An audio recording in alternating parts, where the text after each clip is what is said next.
할렐루야. 사랑하는 봉독교 성도 여러분, 오늘은 부활절 세 번째 주일입니다. 다 같이 마음을 모두어서 하나님 앞에 기도 드리심으로 예배를 하나님 앞에 드리겠습니다. 오직 여호와는 그 성전에 계시니 온 땅은 그 앞에서 잠잠할지니라 하시니라. 하나님은 영이시니 예배하는 자가 영과 진리로 예배할지니라. 아멘. 말씀으로 우주 만물을 창조하시고 지혜와 권능으로 이 세상을 통치하시는 하나님, 우리의 마음과 뜻과 정성을 모아 찬양과 경배를 드립니다.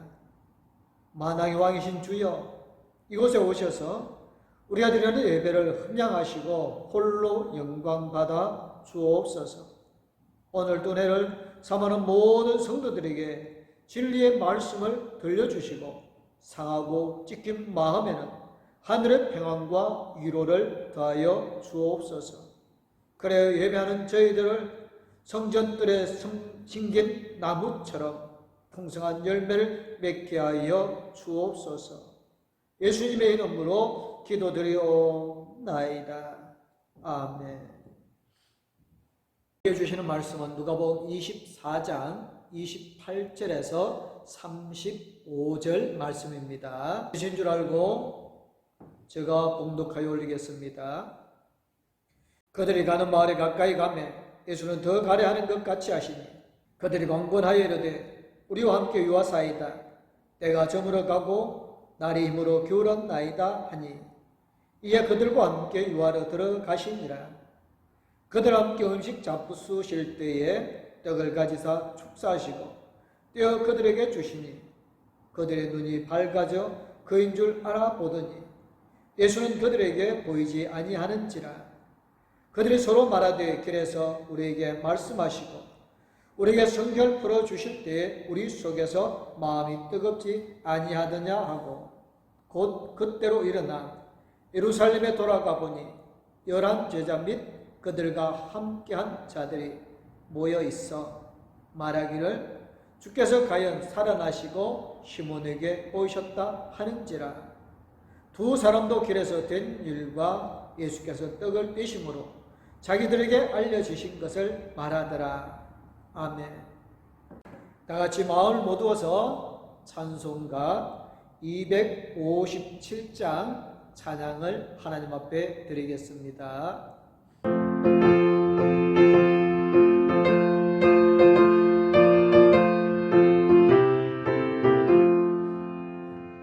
마음에 가득한 의심을 끼치고 지극히 화평한 마음으로 찬송을 부르는 어린 양 예수의 그 피로 속죄함 얻었네. 속죄함 속죄함 주 예수 내 죄를 속했네. 할렐루야 소리를 합하여 함께 찬송하세.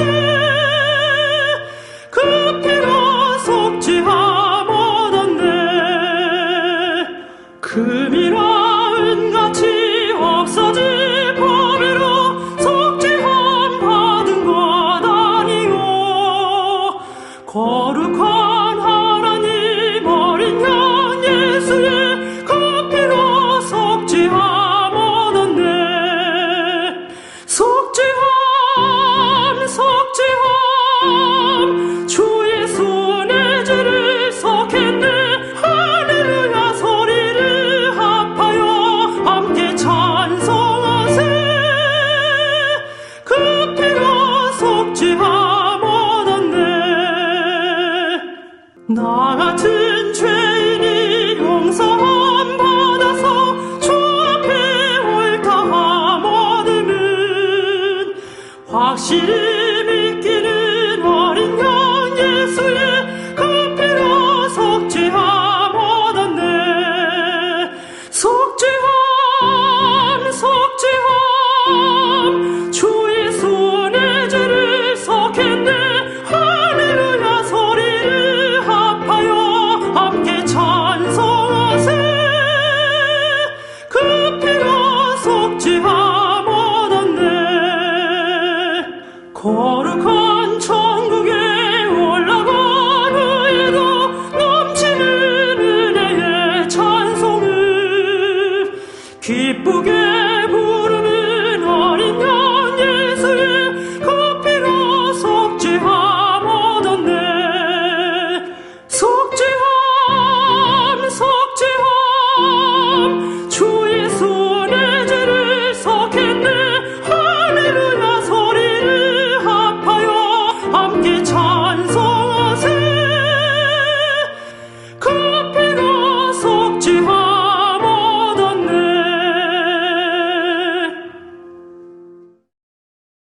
엠마오는 예루살렘에서 약 12km 정도 떨어진 마을이 있었습니다.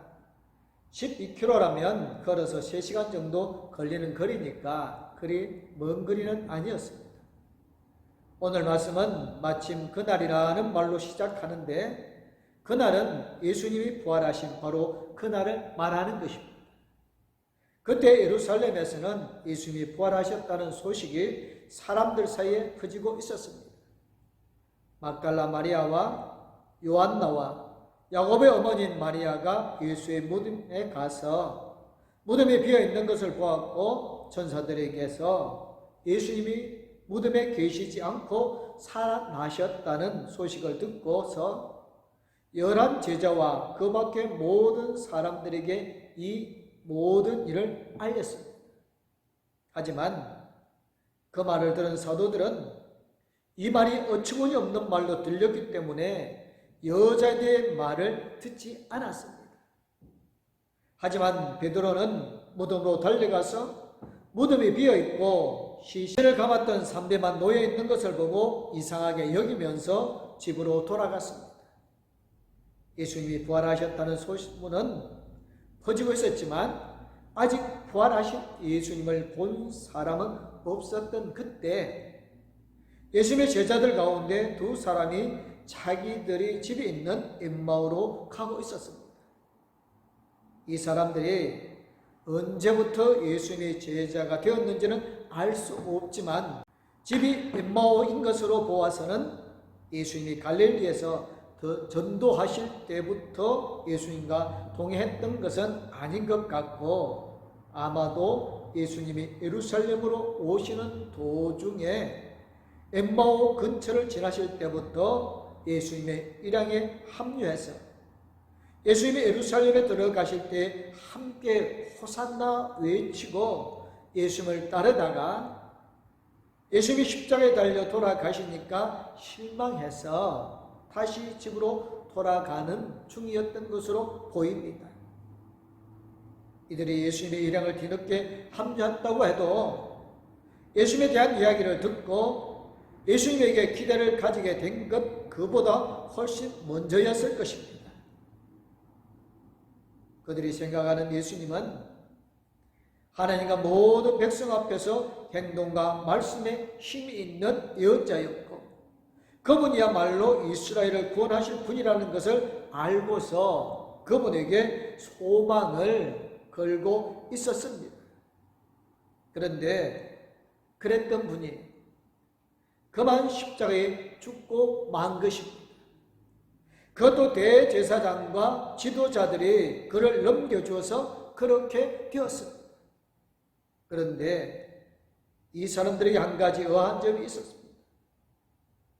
이들이 가졌던 소망이 좌절되면서 낙심하고 실망해서 집으로 돌아가는 건 이해하겠는데 그게 전부가 아니라는 것입니다.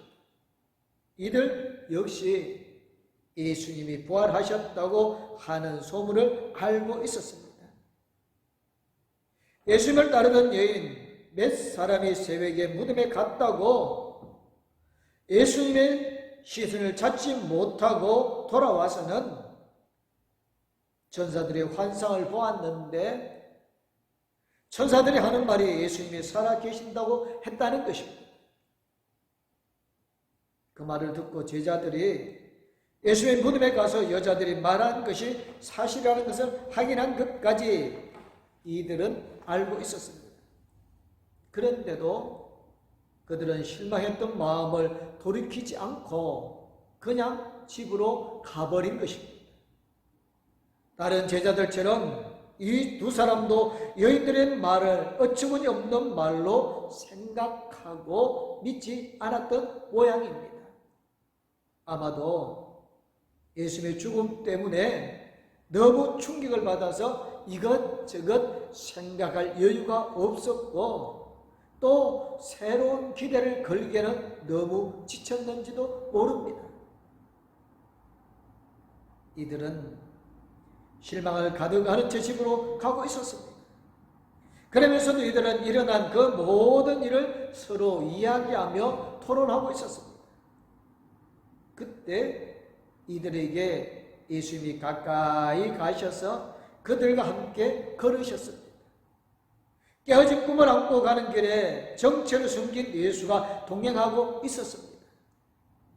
낙심해서 돌아가는 발걸음을 주님이 그냥 그대로 보내지 않으신 것입니다. 하지만 이들은 예수님을 알아보지 못했습니다. 성경은 그들의 눈이 가려져서 예수를 알아보지 못했다고 합니다. 누가 그들의 눈을 가렸을까요? 그들이 예수님과 함께 지난 시간이 너무 짧아서 예수님을 잘 몰랐기 때문에 알아보지 못한 것일까요? 하지만 그랬다면 이미 우리가 읽은 대로 나중에 이들이 예수님을 알아본 건 어떻게 설명해야 할까요? 아마도 그들이 예수님을 아직 알아보지 못한 건 예수님이 정말로 부활하셨다고는 생각하지 못했기 때문에 그랬을 것입니다. 무덤 앞에서 막달라 마리아도 예수님을 알아보지 못했던 것도 같은 이유가 아니었을까요? 아무튼 예수님이 길 가던 두 사람의 토론에 끼어들었고 두 사람은 침통한 표정을 지으며 걸음을 멈추었습니다. 그들의 표정 속에 그들의 마음, 그들의 상태가 다 들어있습니다. 한때 그들의 인생을 걸 만큼 가치 있다고 생각했던 일이 한순간에 날아가 버렸을 때 그들이 무엇을 할 수 있었을까요? 만약 우리가 철석같이 믿고 있던 일이 헛살아 돌아가고 만다면 우리는 무엇을 할 수 있을까요? 예수님은 진즉 모른 척 하면서 두 사람이 하고 있는 이야기가 도대체 무슨 말이냐고 물어봅니다. 무슨 말을 했는지 궁금한 게 아니라 두 사람이 하고 있는 이야기를 들어보니 무슨 일이 있었던 것 같은데 도대체 무슨 일이 있었던 거냐고 물으시는 겁니다. 길 가던 두 사람 가운데 글로바라는 사람이 짜증을 냅니다. 지금 우리와 같은 방향으로 가는 걸 보니 그동안 예루살렘에 머물러 있었던 것 같은데 이 며칠 동안에 거기에서 일어난 일을 모른다는 게 말이 됩니까? 왜 다 아는데 당신 혼자만 모른단 말입니까? 예수님은 끝까지 모른 채 합니다. 그러자 두 사람은 앞서 설명한 대로 그동안에 있었던 일, 또 그 일에 대한 그들의 마음을 이야기합니다. 그들의 이야기를 들으시고서 이번에는 예수님이 그들을 나무라십니다. 당신들은 어리석은 사람이로군요. 예언자들이 이미 말했는데도 그걸 그렇게 못 믿으니 말입니다. 지금 일어나고 있는 이 일들이 모두 예언자들이 말한 그대로 아닙니까? 그리스도가 마땅히 이런 고난을 겪어서 자기 영광에 들어가야 하지 않겠습니까? 지금 엠마오로 가고 있는 두 사람뿐만 아니라 다른 제자들도 모두 마찬가지였습니다. 그들은 예수님이 십자가에 달려 돌아가셔서 당황하였습니다. 자기들이 생각했던 것과 너무나 다른 일이 벌어졌기 때문에 그렇습니다. 아까 이 두 사람은 나사렛 예수에 대해 설명하면서 그가 하나님과 모든 백성 앞에서 행동한 말씀에 힘이 있는 예언자라고 말하였습니다. 예수를 예언자 가운데 하나라고 생각을 한 것이지요. 게다가 그분이야말로 이스라엘을 구원할 분이라는 것을 알고서 그분에게 소망을 걸고 있었다고 말합니다. 이스라엘을 구원할 분이라는 말은 다윗의 왕국을 회복할 뿐 로마 제국으로부터 독립해서 이스라엘이라는 나라를 다시 세울 분이라는 말입니다. 그런 분이라면 십자가에 달려 돌아가시면 안 되는 거잖아요. 그런데 예수님은 맥없이 돌아가셨고 저들의 기대에 저들의 소망이 무참히 꺾인 거란 말이지요. 그래서 예수님은 이들에게 어리석은 사람이라고 말한 것입니다. 그리스도는 그런 분이 아니기 때문에 그렇습니다. 그리스도는 이들의 기대처럼 세상의 권력, 세상의 영광을 차지하는 게 목표가 아니었습니다.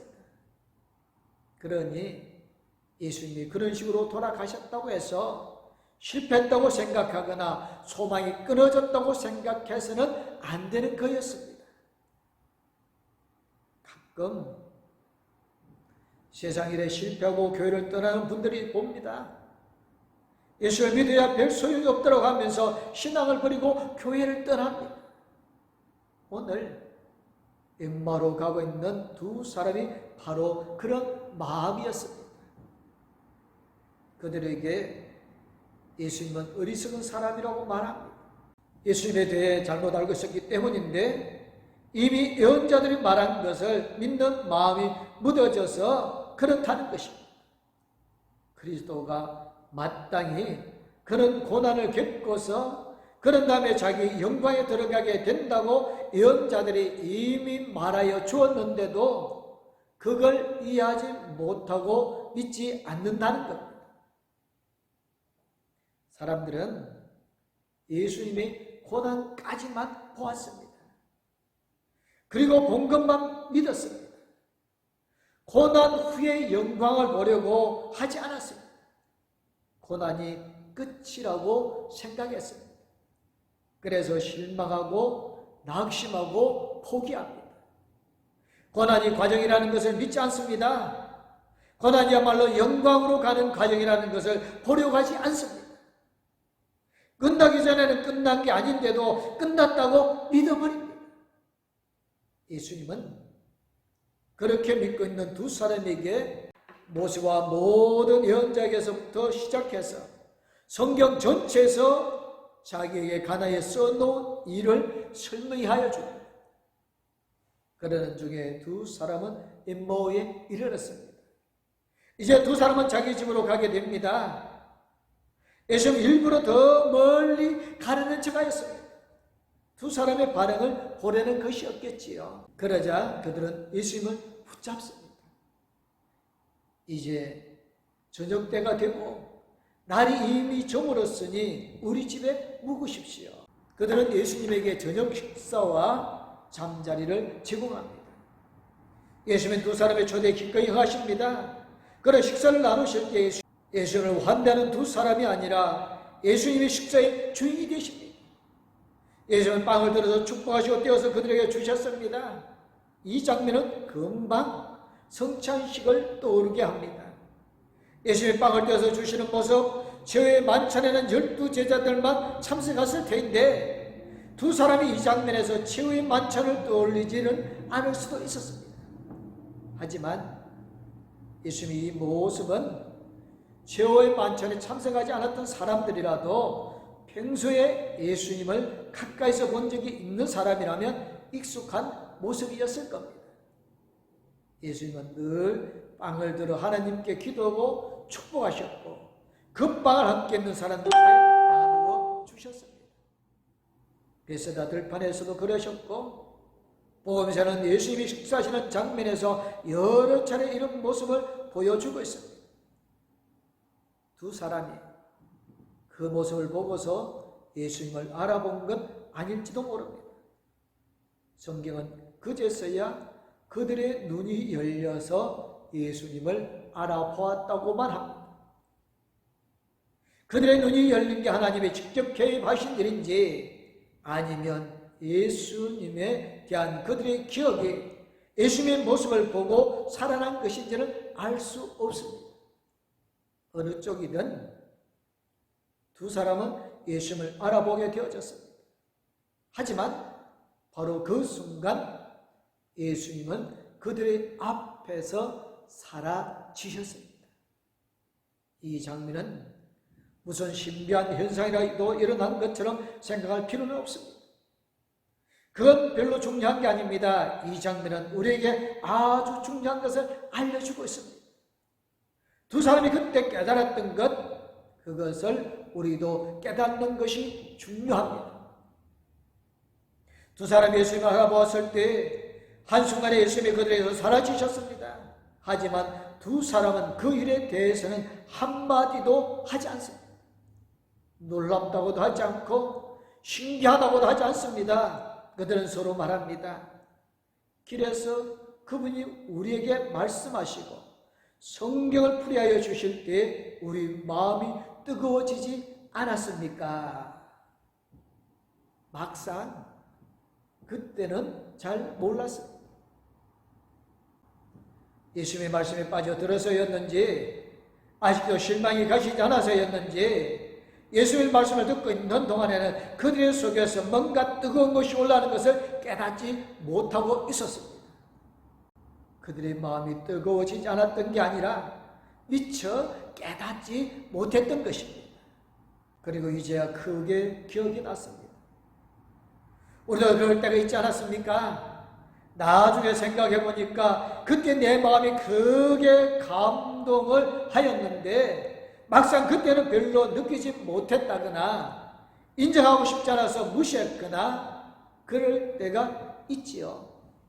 때로는 이런 일도 있습니다. 지난 시간들 우리에서 일어난 여러 가지 일들 또 우리가 했던 여러 경험들이 각각 따로 일어났기 때문에 우리의 기억 속에서 별개의 일들로 남아있는 경우들이 있어요. 여러 경험들이 서로 연결되어 있지 않은 채 산발적으로 기억된단 말이지요. 그러다가 어느 한순간에 사람들의 눈이 열려져서 그 일들이 가진 것을 의미를 알아차리게 되는 경우가 있지요. 이걸 가리켜서 하나님의 계시라고 부르기도 합니다. 어떤 신학자가 이런 말을 했습니다. 하나님의 계시, 즉 이렇게 눈이 열려 알아보게 되는 일은 인생의 여러 상이한 경험들이 따로 존재하는 것이 아니라 의미 있게 서로 연결됨을 보게 하는데 그것은 삶이 무엇인가와 어떻게 살아야 하는가 사이에 부조화를 극복하게 한다. 우리가 살아오는 동안에 우리 마음이 뜨거웠던 순간이 있을 것입니다. 하나님 우리에게 말씀하셨던 순간들이 분명 있을 것입니다. 우리의 경험들이 그저 우연히 일어난 일들이 아닙니다. 막상 우리 자신에게 그게 뭔지 잘 모를 때가 많습니다. 지금 내가 겪고 있는 일들이 무슨 의미인지 도대체 내가 왜 이런 일을 겪어야 하는지를 모를 때가 많지요. 내가 일을 하면서도 내가 왜 여기서 이런 일을 하고 있어야 하는지도 모를 때가 많고요. 그런데 어느 순간 하나님께서 우리에게 깨닫게 하시는 경험을 하게 되어집니다. 아, 그때 그 일이 바로 이런 이유에 일어났던 거였구나. 그게 이런 의미가 있는 일이었구나. 그런 일들은 우리 하나님의 섭리라고도 부르지. 하나님이 인도하셨다고 말하는데 그 사실을 깨닫게 하는 것이 하나님의 계시라는 겁니다. 하나님 우리에게 알려주셔서 비로소 알게 되는 것이 있다는 것입니다. 오늘 말씀에 등장하는 두 사람도 그랬습니다.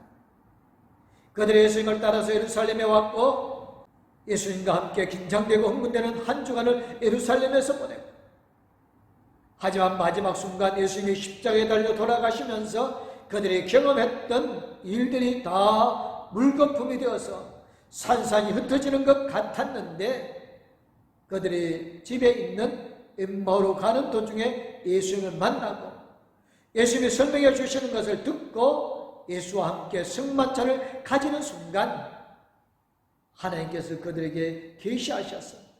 그 모든 것들이 하나의 그림으로 그려지고 예수와 과연 우리를 구원하실 구세주이십니다. 예수 그리스도를 통해 하나님이 우리를 구원하셨구나. 예수님이야말로 그리스도시로구나. 그리고 예수님이 정말로 부활하셨구나 하는 것을 알게 된 것입니다.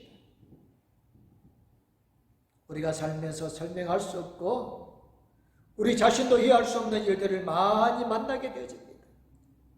때로는 하나님을 이해할 수 없고 하나님의 뜻을 받아들일 수 없어서 고통스러울 때도 있지요.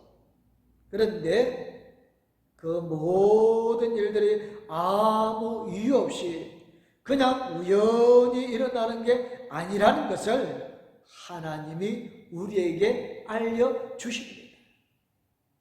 시간이 필요하기도 하죠. 어떤 교회는 얼마를 지나지 않아서 알게 되어지고, 어떤 교회는 일생을 그 문제로 신음하다가 마지막 순간에 깨닫게 되기도 합니다. 어떤 교회는 세상 사는 동안에 답을 얻지 못한 채 하늘나라에 가서 직접 하나님께 물어봐야 하는 일도 있지요. 중요한 것은 우리 인생에 무의미한 일은 없다는 것입니다. 아무 이유 없이 우리에게 일어나는 일은 없다는 것입니다. 우리가 깨닫지 못해서 모르는 것이지, 우리에게 일어나는 일들 가운데 하나님의 손길에서 벗어난 일은 없다는 겁니다. 언젠가는 하나님께서 우리에게 계시하셔서 우리가 알게 되는 때가 올 겁니다. 그때까지 우리가 할 일은 하나님을 믿고 신뢰하는 것입니다. 하나님은 우리를 위해 선한 일을 하고 계신다는 것을 믿는 것입니다. 지금 당장은 하나님의 뜻을 알 수 없어서 당황스럽기도 하고 의심스럽기도 할 테지만, 그 일에도 그 순간에도 하나님의 손길이 함께 하고 계신다는 사실을 인정해야 합니다. 두 사람은 곧바로 다시 일어나 예루살렘으로 돌아갑니다. 이제 막 집에 도착하였는데, 이제 막 사람에서 집주인의 모드로 돌아섰는데, 예수님이 부활한 것을 알게 되는 순간 또다시 사람이 되어집니다. 더 이상 집에 머물러 있을 수가 없습니다. 왜냐하면 예수님이 부활하신 것을, 부활하신 예수님을 만난 것을 사람들에게 말해야 했기 때문입니다. 누가 시키지는 않았지만, 누가 물어보지도 않았지만 가만히 있을 수 없었습니다. 지금이 한밤중인 것은 문제가 되지 않았습니다. 예루살렘에서 여기까지 12km 거리를 걸어서 지금 막 도착했지만, 이제 다시 캄캄한 밤중에 12km 거리를 걸어서 예루살렘으로 갑니다. 예루살렘에 돌아와 보니 11 제자와 또 그들과 함께 있던 사람들이 모여 있었습니다. 모두가 주님의 부활을 믿는 사람들이었습니다. 예수님이 십자가에 달리셨을 때 모두 뿔뿔이 흩어졌지만, 엠마오로 가던 두 사람들처럼 모두 제 갈 길로 흩어졌지만, 주님이 부활하셨다는 소식을 듣고 부활하신 주님을 만나고서 다시 모인 것입니다. 그들이 말했습니다. 주님께서 확실히 살아나시고 시몬에게 나타나셨다. 그래서 두 사람도 자기들의 길에서 겪은 일과 빵을 떼실 때에 비로소 예수님을 알아보게 된 일들을 이야기하였습니다. 우리가 예수님을 믿는 사람으로 살아오면서 이미 예수님을 만났을지도 모릅니다. 알아보지 못해서 그렇지 예수님이 우리에게 말씀하시고 우리에게 자신을 나타내 보여주셨는지도 모릅니다. 어느 순간 하나님 우리에게 깨닫게 해 주시겠지요. 그때 예수님이었구나. 그때 우리를 깨닫게 되겠지요. 그때 우리 마음이 뜨거웠던 것을, 예수님 우리와 함께 계셨다는 것을, 그래서 우리를 사랑하시고 우리에게 놀라운 은혜를 베풀어 주신 것을 아직 잘 모른다고 해서 아니라고 말하지 마십시오. 하나님이 나를 사랑하지 않는다고 하지 마십시오. 예수님이 나와 함께 계시지 않는다고 말하지 마세요. 아직 우리가 잘 몰라서 그런 것이니까요. 예수님은 우리를 결코 과처럼 내버려 두시지 않으십니다. 우리가 알지 못하고 있을 때도 예수님 우리와 함께 계시고 우리를 인도하여 주시고 우리를 사랑하여 주십니다. 예수님은 우리를 위해 십자가에 달리시고 우리 위해 부활하신 주님이십니다. 엠마오에서 예수님을 만났던 이 두 사람처럼 어느 곳에 있든지 예수를 만나는 우리 모든 성도님들 되어지시기를 주님의 이름으로 축원합니다. 아멘. 주님, 죄도 깨닫게 하여 주옵소서. 주님의 그 사랑과 주님의 그 은혜를 알게 하여 주옵소서. 주님, 우리와 함께 계시고 우리를 인도하고 계심을 깨달아 알게 하여 주옵소서. 우리가 주 없이 살 수 없지만 우리가 주 없이 살 일 또한 없음을 기억하게 하여 주옵소서. 그래서 우리도 마음이 뜨거워지게 하시고 부활하신 예수님을 인해 우리의 삶에 부활의 생명이 넘치게 하여 주옵소서. 우리도 부활하신 주님의 증인으로 살아가게 하여 주시옵기를 예수님의 이름으로 기도드리옵나이다. 아멘. 이제는 우리에게 새 생명을 주신 부활의 우리 주 예수 그리스도요, 우리와 함께 계시며 영원토록 우리를 사랑하여 주시는 하나님의 그 크고 무진한 사랑, 영원히 우리와 동행하여 주시며 우리 나아갈 길을 인도하여 주시고 성령님의 감화 감동 위로 교통 충만하시며 예수님의 영원히 나와 함께 계심을 믿고 살아가기를 원하는 복덕교회 모든 성도님들과 이 영상예배 참여한 거룩한 백성들과 가족들 위해 이제부터 영원토록 함께하옵기를 간절히 축원하옵나이다. 아멘.